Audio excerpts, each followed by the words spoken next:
सूरज ढलने के बाद उन्होंने जो डिनर किया वो उन दोनों के लिए काफी था और बहुत ही टेस्टी था। हालांकि शशांक ने वो सारी चीजें खुद नहीं बनाई थी, लेकिन जो भी सामान हो सिमरन के लिए खरीद कर लाया था। उससे वो पूरी तरह सेटिस्फाइड थी। डिनर करने के बाद उन दोनों ने डिसाइड किया कि अब उन्हें उड़कर वापस अपने शहर चले जाना चाहिए।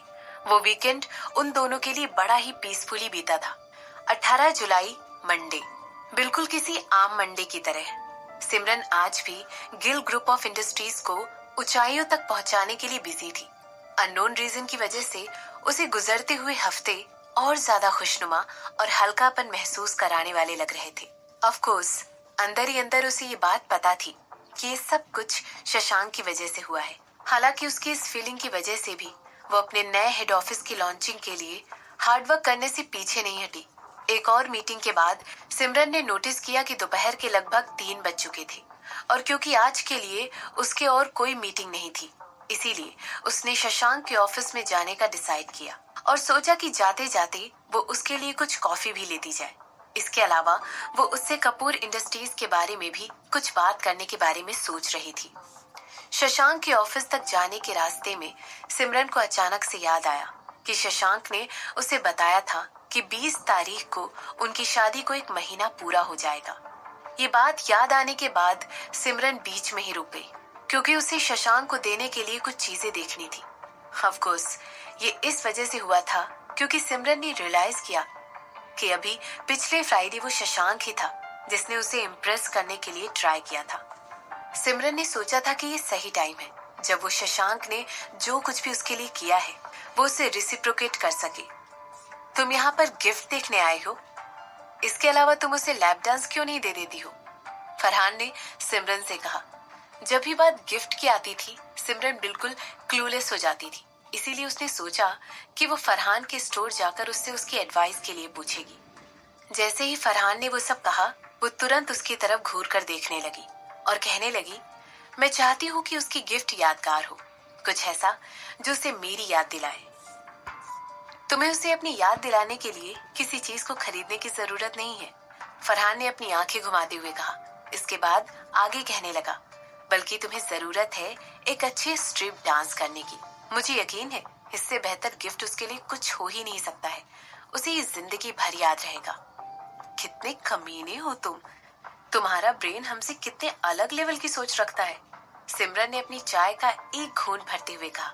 इसके बाद वो कहने लगी, मुझे लगता है मेरा यहाँ आना बेकार ही रहा। अरे मैं तो सोच रही थी कि एक नई क्लॉथिंग लाइन में इन्वेस्ट करूं, मगर अब मुझे लगता है कि ऐसा कहते हुए सिमरन ना में सिर हिलाने लगी और आगे कहने लगी, मैं अपने आप को एक गिफ्ट चूज कर लूंगी, पर फिलहाल के लिए मुझे लगता है मुझे यहाँ से जाना चाहिए।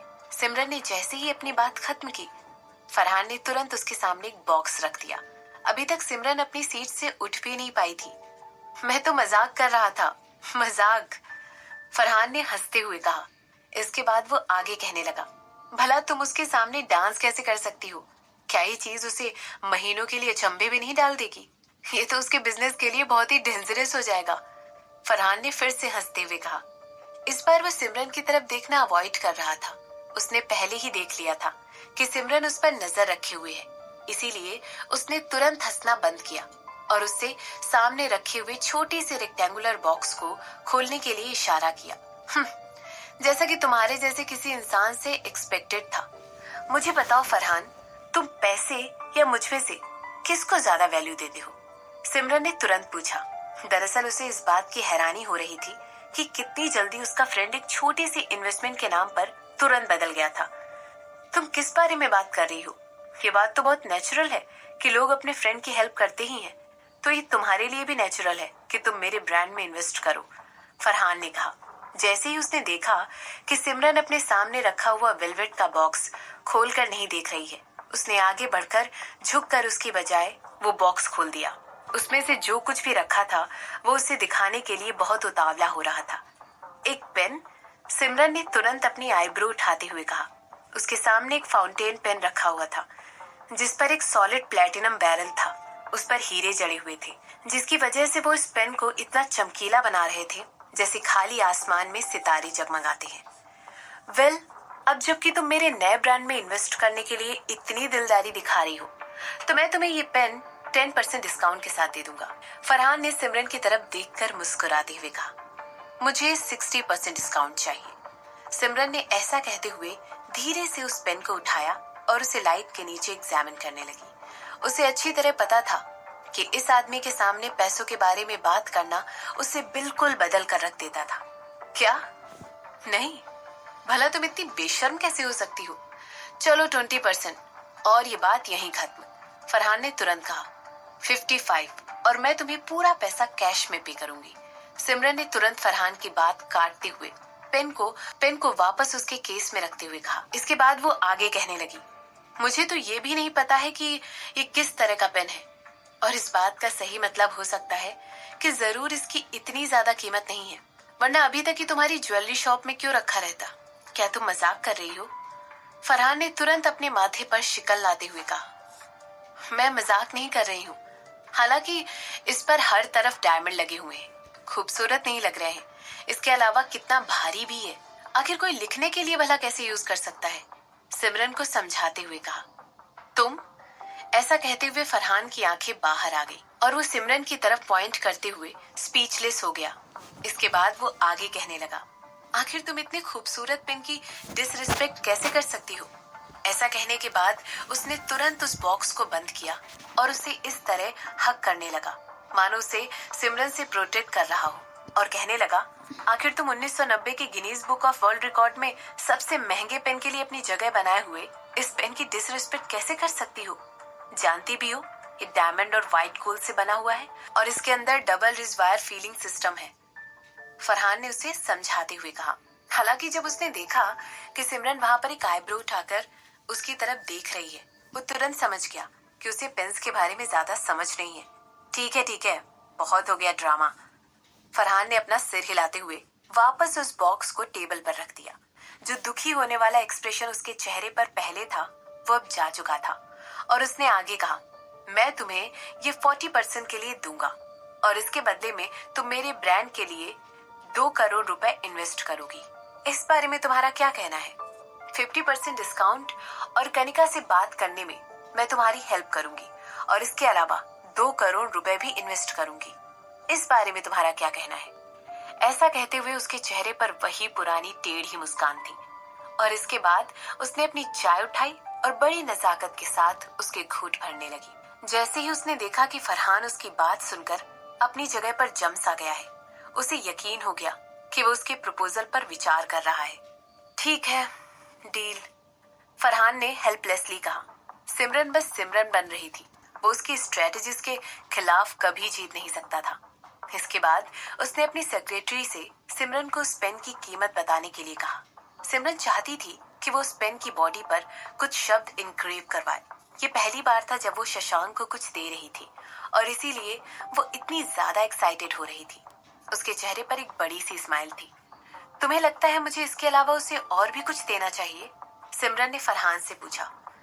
मुझे नहीं पता, फरहान ने अपने कंधे उचकाते हुए कहा। इसके बाद वो आगे कहने लगा, मुझे नहीं लगता कि इतने ज्यादा गिफ्ट देने का कोई पॉइंट है।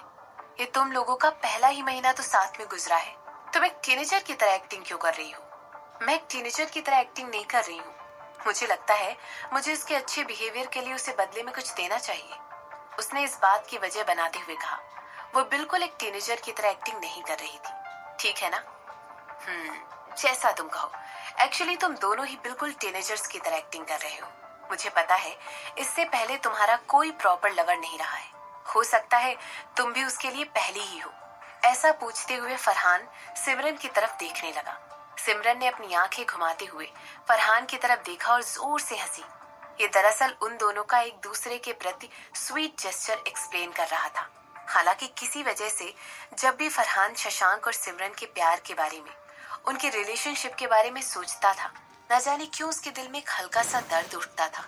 वो तुरंत सीरियस हो गया और सोचने लगा कि क्या उसे भी कभी इन दोनों की तरह एक सच्ची और प्योर रिलेशनशिप में आने का मौका मिलेगा। सिमरन की बड़ी सी मुस्कुराहट देखते हुए फरहान को जिस तरह की रिलेशनशिप उसकी शशांक के साथ थी, उसे देखकर कहीं ना कहीं थोड़ी सी जलन हो रही थी। क्या उसे भी इस तरह के रिलेशनशिप को एक्सपीरियंस करने का मौका मिल पाएगा?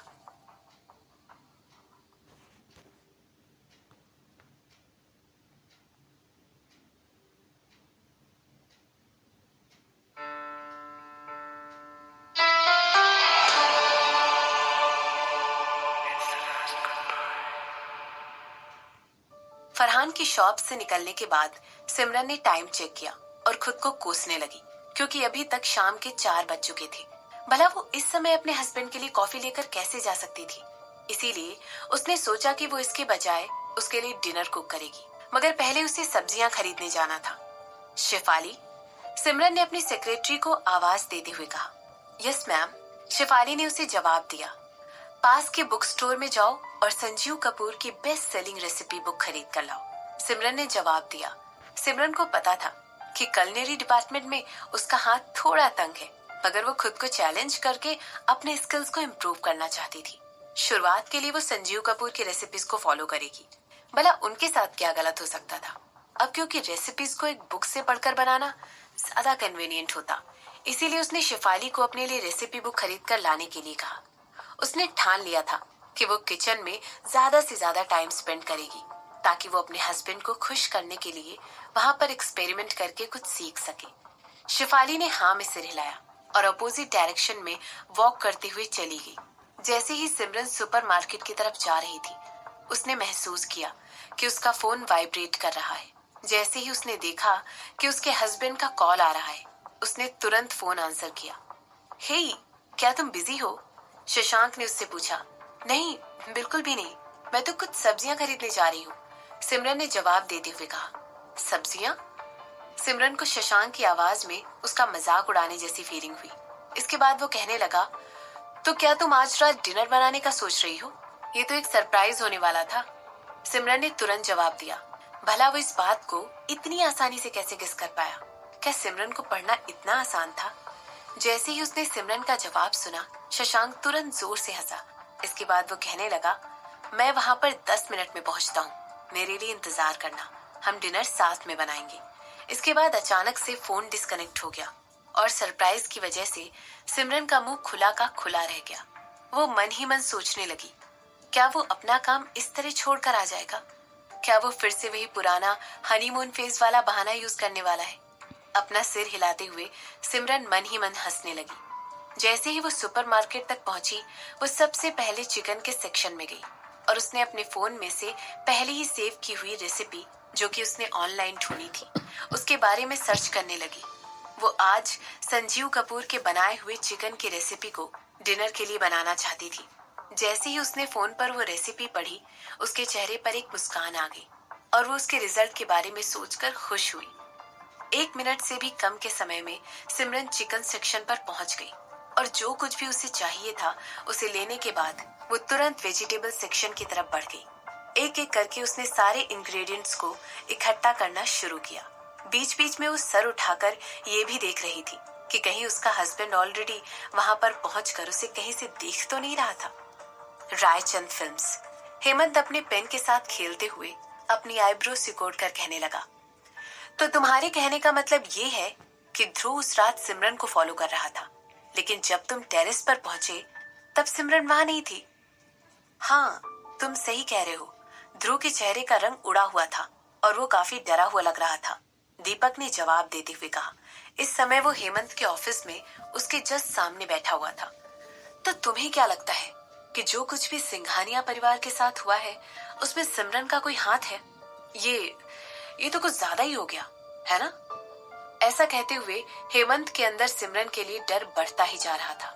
सिंघानिया परिवार का डाउनफॉल पूरे शहर के लिए हफ्तों तक बात करने का मसला बना रहा। अभी भी उन सभी के नाम न्यूज में कभी कभी फ्लैश किए जाते हैं। मुझे नहीं पता, क्योंकि मुझे इसमें उसका कोई कनेक्शन नहीं दिखता है, दीपक ने कहा। मुझे भी, हेमंत ने तुरंत सर हिलाकर कहा। आज दीपक उसके ऑफिस में आया था और उसने उसे बताया कि उस रात की आफ्टर पार्टी में क्या हुआ था। हालांकि वो और कुछ भी नहीं, बस एक स्टोरी थी। और दीपक ने क्लेम किया कि उसने उस रात वहां पर टेरेस पर सिमरन को नहीं देखा था, लेकिन मन ही मन हेमंत को उसकी अंतरात्मा बता रही थी कि वो सिमरन ही है जो एक्चुअली सिंघानिया परिवार को बर्बाद करने के मामले से जुड़ी हुई है। हेमंत, क्या तुम्हें लगता है कि वो हम सब से उस रात जो कुछ भी क्लब में हुआ था इसकी वजह से बदला ले रही है? मगर उस रात ध्रुव तो हमारे साथ था ही नहीं, तो क्या फिर वो कपूर फैमिली से रिलेटेड है? क्या होगा अगर? दीपक ने आगे अपनी बात जारी रखना ठीक नहीं समझा। उसकी आंखों में भी डर साफ दिखाई दे रहा था। क्या होता अगर सिमरन उन सभी लोगों के पीछे पड़ जाती जिन लोगों ने उसके साथ पास्ट में गलत किया था तो? दीपक की बात सुनकर हेमंत भी शांत हो गया। अगर सिमरन बदला लेने के लिए सब कुछ कर रही थी तो फिर वो जल्द ही रिद्धिमा और हेमंत को भी टारगेट करती हो। हालांकि उस रात रिद्धिमा और उसे कुछ नुकसान तो हुआ था, लेकिन सिंघानिया परिवार तो पूरी तरह तबाह हो गया था। क्या ये कहना सही नहीं होगा कि सिमरन ने शुरुआत से ही उन लोगों के खिलाफ प्लानिंग करके रखी हुई थी? नहीं, ऐसा कहते हुए हेमंत ने तुरंत अपना सिर हिलाया। ये बात बिल्कुल इम्पॉसिबल थी। आखिर सिमरन एक ही रात में इतना सब कुछ कैसे कर सकती थी? सिंघानिया परिवार एक ऐसा एम्पायर था जिसके बहुत सारे कनेक्शन थे, बल्कि उनके कनेक्शन तो सिमरन के कनेक्शन से भी कहीं ज्यादा बढ़कर थे। मुझे नहीं लगता है ये उसका काम है। हो सकता है ये बस एक कोइंसिडेंस हो। हेमंत ने तुरंत जवाब देते हुए कहा। वो सोच रहा था क्या वो खुद को कन्विंस करने की कोशिश कर रहा है या दीपक को। जब हेमंत को सिमरन के बारे में पहले पता चला था, वो ये सोचकर डर गया था कि हो सकता है सिमरन उससे अपना बदला जरूर निकालेगी। लेकिन जैसे जैसे टाइम बीतता गया, ऐसा लग रहा था कि उसने कोई भी चालें नहीं चली। यहाँ तक कि वो उन लोगों से डील करने में ज्यादा इंटरेस्टेड भी दिखाई नहीं दे रही थी, बल्कि उसने तो उससे मीटिंग करने का इनविटेशन कई बार रिजेक्ट कर दिया था। हालांकि अब जबकि दीपक ये मैटर उसके पास ध्रुव की वजह से लेकर आया था, उसका डर वापस आने लगा था। ऐसा लग रहा था जैसे दीपक उसे उस रात हुए सारी इवेंट के बारे में याद दिला रहा था। हेमंत को याद आ गया कि उसके और उसके सेक्रेटरी के बीच में उस रात क्या हुआ था। जब उसकी सेक्रेटरी ने उसकी मदर की केयर, अटेंशन और सिंपैथी लेने की कोशिश की तो उसने उसे तुरंत रोकने की धमकी दी और ये भी कहा कि उसे पता नहीं है कि वो उसके साथ क्या कर सकता है। हालांकि किसने सोचा था कि बदले में तमन्ना उसे धमकी देगी? भला उसमें इतनी हिम्मत भी थी? हेमंत को इस बात का प्रूफ देने के लिए कि वो अपनी बातों को लेकर पूरी तरह सीरियस है, उसने उसे कार में किस करते हुए एक छोटी सी वीडियो क्लिप भी दिखाई दी थी। उसने बड़े ही कॉन्फिडेंस के साथ कहा था कि अगर उसे कुछ भी हुआ तो उसकी फ्रेंड में से एक तुरंत ये वीडियो रिद्धिमा के पास पहुंचा देगी। हेमंत से मैं बहुत गुस्से में था। उसने ये बात रियलाइज भी नहीं की थी कि ऐसा करते समय तमन्ना ने उन दोनों की इंटीमेट वीडियो ले ली थी।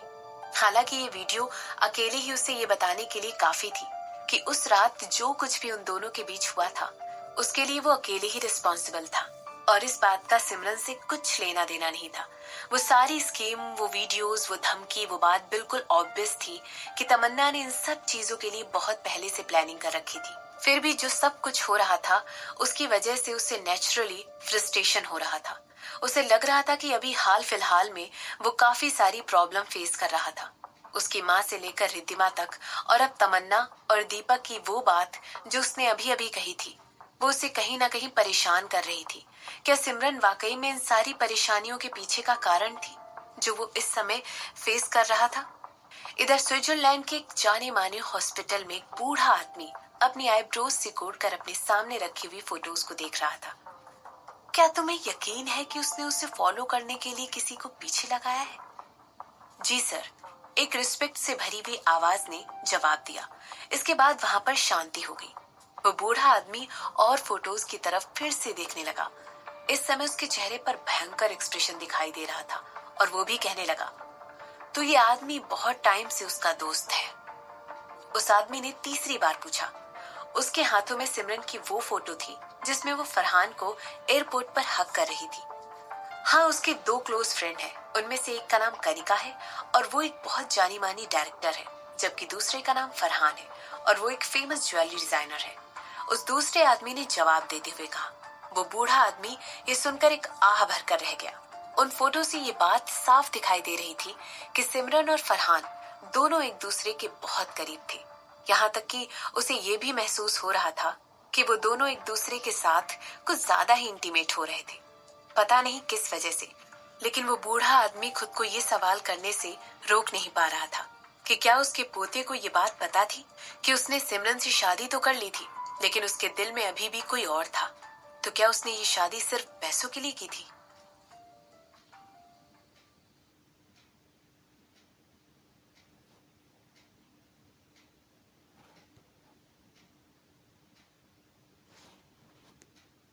प्रेम कहाँ है मेरी? शशांक के घर हाईलिंक्स पर। लगभग शाम के 6 बज चुके थे और शशांक और सिमरन दोनों ही किचन में खाना बनाने में बिजी थे। मुझे लगा था कि रेसिपी में लहसुन की 3-4 कलियां ऐड करने के लिए लिखा था, तो फिर तुम इसमें 10 क्यों ऐड कर रही हो? शशांक ने बड़े ही क्यूरियस तरीके से सिमरन से पूछा। क्योंकि मुझे लहसुन बहुत पसंद है, सिमरन ने नोट करते हुए कहा, और इसके बाद बाकी के इंग्रेडिएंट्स ऐड करने लगी। उसे लहसुन बहुत पसंद था, समझे ना? क्या इससे डिश का टेस्ट पूरी तरह चेंज नहीं हो जाएगा? शशांक ने पूछा। नहीं, भला ऐसा क्यों होगा? सिमरन ने सवाल के जवाब में सवाल किया। मुझे लगता है यही बात एक्सप्लेन करेगी कि मेरी कुकिंग तुम्हारी कुकिंग से कंपेयर करने लायक नहीं है। तुम्हें तो रेसिपी चेंज करने की कोई हिचक ही नहीं है, शशांक ने कहा। बेशर्म, सिमरन ने अपनी आंखें घुमाते हुए कहा। इसके बाद वो आगे कहने लगी। जब मैं कपूर खानदान में थी, मैंने कभी भी खाना बनाना नहीं सीखा, क्योंकि मिसेस कपूर मुझे हमेशा किचन में आने से मना कर देती थी। इसके बाद जब मैं लंदन गई तो मेरी नानी माँ ने मुझे कई क्लासेस में एनरोल करवाया, लेकिन उनमें से एक भी कुकिंग क्लास नहीं थी। तो क्या तुम इस बात का ब्लेम उन पर डालना चाहती हो? शशांक ने एक आईब्रो उठाते हुए कहा। एग्जैक्टली, ये उनकी फॉल्ट है, मेरी नहीं, सिमरन ने कहा। इसके बाद वो आगे कहने लगी। ठीक है, अब वक्त है इसको अवन में डालने का। इसके बाद 1 घंटे बाद हम इसे खा लेंगे। ऐसा कहते हुए सिमरन ने एक बड़ी सी स्माइल दी और प्री हीटेड ओवन में रोस्टिंग ट्रे को स्लाइड करने लगी। वाह, क्या आई ओपनर है! मुझे नहीं पता था कि तुम इतनी बेशर्म हो, सच में, शशांक ने खिलखिलाकर हंसते हुए कहा। और इसके बाद वो सिमरन को अपने ऊपर से एप्रन उतारते हुए देखने लगा। खैर, मुझसे शादी करके पछताने के लिए अब कुछ ज्यादा देर हो गई है, और अब मैं तब तक डिवोर्स पेपर साइन नहीं करूंगी जब तक तुम मुझे एलिमनी में करोड़ों ना दो। आह, शशांक, तुम मुझे कहाँ लेकर जा रहे हो? जैसे ही शशांक ने उसे अचानक से अपनी बाहों में उठा लिया, सिमरन के मुंह से चीख निकल गई। हमेशा डाइवोर्स के बारे में बात करती रहती हो, तुम्हें एक अच्छी स्पैकिंग की जरूरत है, शशांक ने उसे चिढ़ाते हुए कहा। न सीखिए, स्पैंकिंग मुझ पर काम नहीं करती है, डमी। आह! सिमरन एक बार फिर से चिल्लाई, जैसे ही शशांक ने उसे फायरमैन लिफ्ट करते हुए उठा लिया। अब वो उसके कंधों पर लटकी हुई थी और उसके हिप्स उसके फेस के काफी क्लोज थे। अरे शशांक, तुम मेरे साथ ऐसा? मुझे इस तरह मत मारो, मैं तुम्हें काट लूंगी। तुम बेवकूफ भेड़िए, मुझे तुरंत नीचे रखो। ऐसा कहते हुए लगातार अपने हाथों का इस्तेमाल करके उसकी पीठ पर मारी जा रही थी। जैसे ही उस डोरेमोन ने वो सब कहा, शशांक ने उसे बड़ी धीरे से बेड पर लिटा दिया। तुम क्या कर रहे हो? सिमरन ने उसे घूरते हुए पूछा। इसके बाद वो कहने लगे, मैं कुकिंग कर रही थी ना, अगले 1 घंटे तक तो नहीं। शशांक उसे देखकर मुस्कुराने लगे और सिमरन एक बार फिर उसकी तरफ घूरने लगी। उसके जवाब का इंतजार किए बिना ही उसने सिमरन को उसके लिप्स पर किस कर लिया। 1 मिनट भी नहीं गुजरा था और दोनों के कपड़े ऑलरेडी जमीन पर पड़े हुए थे। इसके बाद उस कमरे से खुशी और चहकने की आवाजें आने लगी। जैसे ही उन दोनों का एक दूसरे से मन भर गया, सिमरन ने अपने चिकन को बनाना खत्म किया और उन लोगों ने डिनर के साथ कुछ रेड वाइन भी पी। यहाँ पर मिस्टर और मिसेस कपूर भी डिनर करते हुए अच्छा टाइम बिता रहे थे। मुझे इतने टाइम बाद तुम्हें अच्छे मूड में देखकर बहुत खुशी हुई। क्या कंपनी में कुछ अच्छा हुआ है? उन्होंने नोटिस किया कि जब से उनकी कंपनी को एक लोन मिल गया था, मिस्टर कपूर अच्छे मूड में रहने लगे थे। अपने हस्बैंड को खुश देखकर उन्हें भी बहुत खुशी हो रही थी।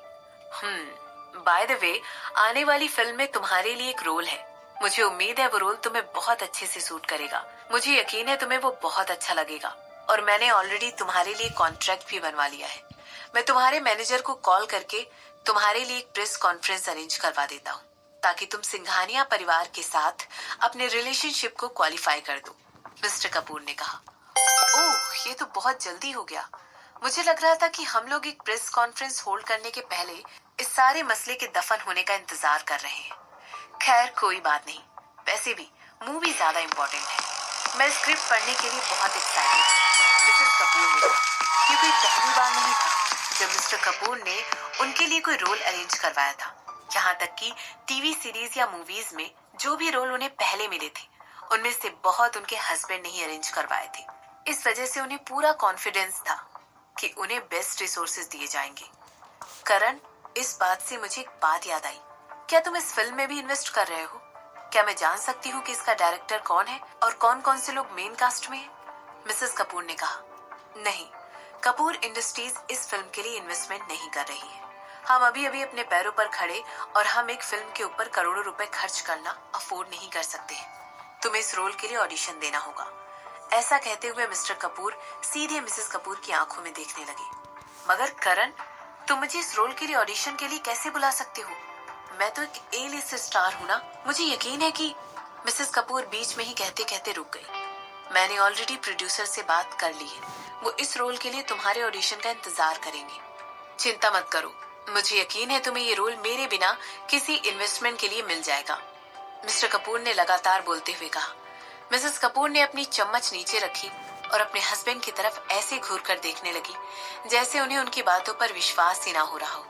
जब से उन्होंने मिस्टर कपूर से शादी की थी, तब से उनके एक्टिंग करियर में वो बहुत अच्छे से और स्ट्रांगली उनका सपोर्ट करते आए थे। उन्होंने हमेशा उन्हें हर चीज दी थी। उनके लिए पर्सनल टीम को हायर करने से लेकर उनकी सारी फिल्म्स में इन्वेस्ट करना, उन्हें सारे डायरेक्टर्स के बीच में उनका फेवरेट बनाना, जो उन्हें बड़ी आसानी से उनका मनचाहा रोल बिना किसी ऑडिशन के दे दिया करते थे। आखिर अब उनसे इतनी अलग तरीके से पेश क्यों आ रहे थे? क्या इसकी वजह सिंघानिया परिवार का बदनाम होना था? मेरी तरफ इस तरह घूरना बंद करो सुनैना। मैं तुम्हें पहले भी बता चुका हूँ कि इस समय मेरे लिए तुम्हारी फिल्म में कोई भी इन्वेस्टमेंट करना ठीक नहीं होगा। ये लोन मेरे पास बहुत ही स्ट्रिक्ट कंडीशन के साथ आया है और मैं कंपनी के पैसे को किसी भी और चीज में यूज करके इस कॉन्ट्रैक्ट को ब्रीच नहीं कर सकता हूँ। मिस्टर कपूर ने अपनी वाइफ के एक्सप्रेशन को देखते हुए उन्हें समझाते हुए कहा। इसके बाद वो आगे कहने लगे, ये बस एक टेम्पररी फेज है। हमारी कंपनी धीरे धीरे रिकवर कर रही है। ओह, मिसेस कपूर ने सिर हिलाते हुए कहा। खैर, हमेशा कुछ ऐसे लोगों के साथ इंतजार कर सकती हूँ जिन्हें मैं इंडस्ट्री में पहले से जानती हूँ। तुम सही कह रहे हो, इस ऑडिशन में कोई भी प्रॉब्लम नहीं आने वाली है। इससे मुझे याद आया, मेरे पास एक मॉल के ओपनिंग का इनविटेशन आया है। उनका लॉन्च इवेंट 13 जुलाई शनिवार को है। जो यूरोप की कंपनी इसे मैनेज कर रही है वो बहुत बड़ी है। मैंने तो यहाँ तक भी सुन रखा है कि वो लोग अपने हेड ऑफिस को इधर शिफ्ट करने की प्लानिंग कर रहे हैं। मैं चाहता हूँ कि तुम अच्छी सी ड्रेस पहनकर इस इवेंट में मुझे अकॉम्पनी करो, मिस्टर कपूर ने कहा। मगर सिंघानिया का क्या? वो तो, मिसेस कपूर कहने लगी, हम लोग उसके पहले एक प्रेस कॉन्फ्रेंस रख लेंगे, इसीलिए अपने आप को तैयार रखो। मैं चाहता हूँ कि तुम लोगों से सोशलाइज करने के लिए और इवेंट के दौरान और ज्यादा कनेक्शंस बनाने के लिए तैयार रहो, मिस्टर कपूर ने मिसेस कपूर को समझाते हुए कहा। ये तो बहुत अच्छी बात है। कैसा रहेगा अगर हम रिद्धिमा को भी साथ ले जाएं तो? मुझे लगता है उसे कभी कभी बाहर जाना चाहिए और सारे दिन घर पर ही कैदियों की तरह नहीं रहना चाहिए। इसके अलावा मुझे लगता है कि उसके लिए एक बहुत अच्छी अपॉर्चुनिटी है, जिससे उसे लोगों को जानने का मौका मिलेगा और इससे उसे अपने ब्रांड को स्टैब्लिश करने का मौका भी मिलेगा। उनके ख्यालों के अकॉर्डिंग रिद्धिमा की सास उसे घर पर बंदी बनाकर रखने के लिए कुछ ज्यादा ही सख्ती दे रही थी। उन्हें लग रहा था कि क्योंकि रिद्धिमा 8 महीने की प्रेग्नेंट है, इसीलिए उसे ज्यादा घूमना फिरना नहीं चाहिए। लेकिन मिसेस कपूर थोड़ा अलग तरीके से सोचती थी। उन्हें लगता था कि इस समय उनकी बेटी के लिए थोड़ा सा बाहर निकलकर घूमना फिरना अच्छा रहेगा। इससे उसे लेबर में भी हेल्प मिलेगी। इसीलिए उन्होंने सोचा कि इस तरीके का शांत इवेंट उनकी बेटी के लिए अटेंड करने के लिए परफेक्ट रहेगा। रिद्धिमा के साथ इतनी ज्यादा जिद्दी इंसान है और मैं नहीं चाहता हूँ कि तुम उनके पैर पर स्टेप करो। तुम्हें पहले हेमंत से इस बारे में बात करनी चाहिए। उसे कन्विंस करो और साथ ही उससे कहो कि वो अपनी माँ से कहकर रिद्धिमा को इस इवेंट को अटेंड करने की परमिशन दिलवा दे, मिस्टर कपूर ने समझाया। इसके बाद वो कहने लगे, ऋत्विक भी हमारे साथ चलेगा। अगर हम तीनों वहां पर साथ में जाएंगे तो ये हमारे लिए एक बहुत ही अच्छा इवेंट रहेगा।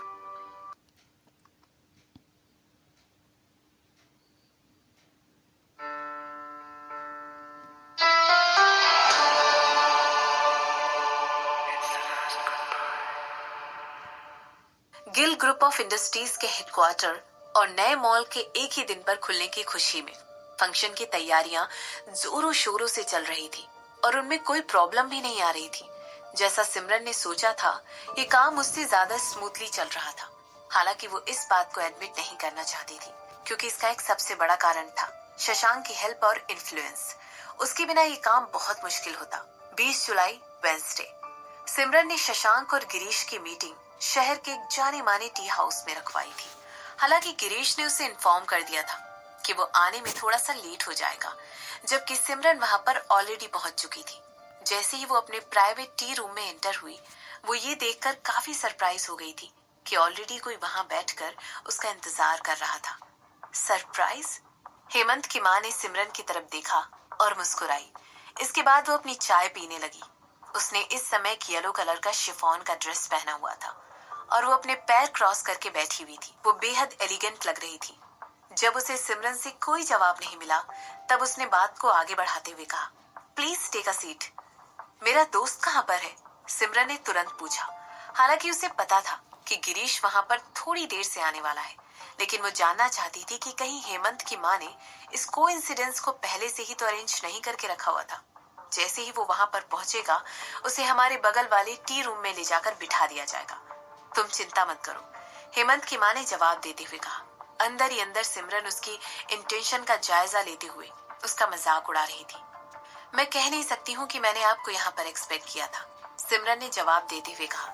इसके बाद वो टेबल की तरफ बढ़ने लगी। उसने हेमंत की माँ को एक स्माइल दी और इसके बाद उनके सामने जाकर बैठ गई और पूछने लगी, क्या ऐसा कुछ है जिसके बारे में आप बात करना चाहती हैं? मैं तुम्हें काफी चेंज देख पा रही हूँ, हेमंत की माँ ने जवाब देते हुए कहा। इसके बाद वो आगे कहने लगी, सिर्फ तुम्हारे बात करने के अंदाज में ही नहीं, बल्कि इसके बाद उन्होंने सिमरन को ऊपर से नीचे तक देखा और कहने लगी, बल्कि जिस तरह से अब तुम अपने आप को कैरी करने लगी हो, वो भी। थैंक यू, मुझे भी ऐसा ही महसूस होता है।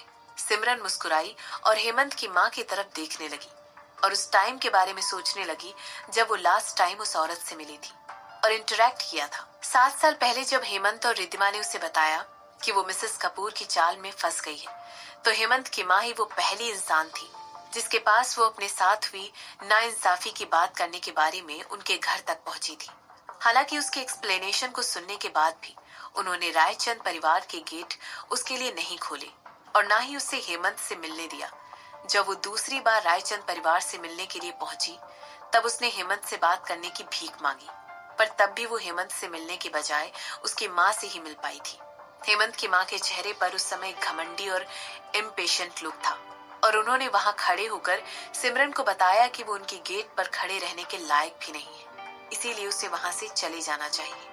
सिमरन के सामने खड़े होकर रोए और गिड़गिड़ाई, लेकिन फिर भी उसकी बात सुनने के बजाय हेमंत की माँ ने उसकी तरफ एक बार भी देखा तक नहीं और वहां से चली गई। ऐसा होने के बाद भी सिमरन ने आशा नहीं छोड़ी और वो उनसे मिलने के लिए तीसरी बार भी जा पहुंची, लेकिन तब तो हेमंत की माँ उससे मिलने तक नहीं आई।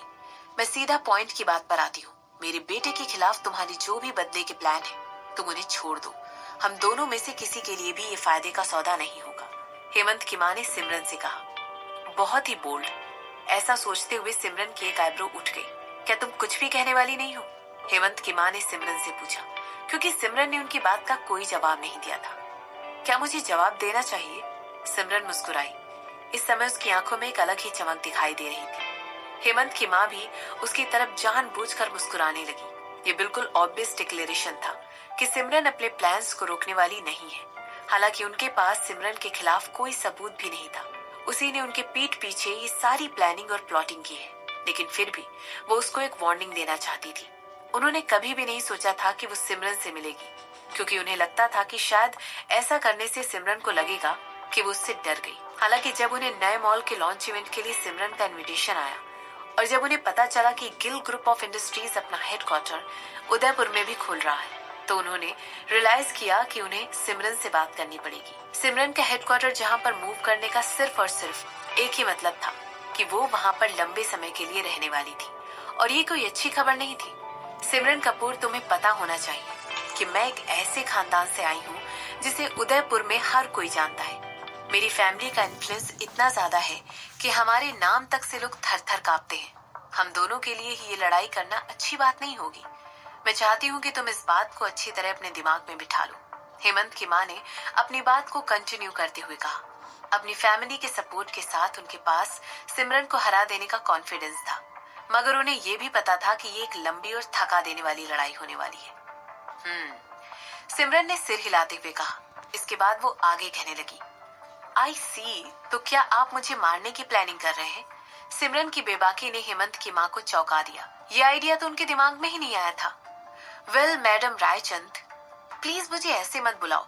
रिद्धिमा को ऑलरेडी मुझे ये बुलाने का हक बहुत पहले मिल चुका है। हेमंत की माँ ने सिमरन को करेक्ट करते हुए कहा। वो उसे याद दिलाना चाहती थी कि अभी भी उसका परिवार उसके साथ है और वो कभी भी उसे मुसीबत में देखकर सिमरन के खिलाफ खड़ा हो सकता है।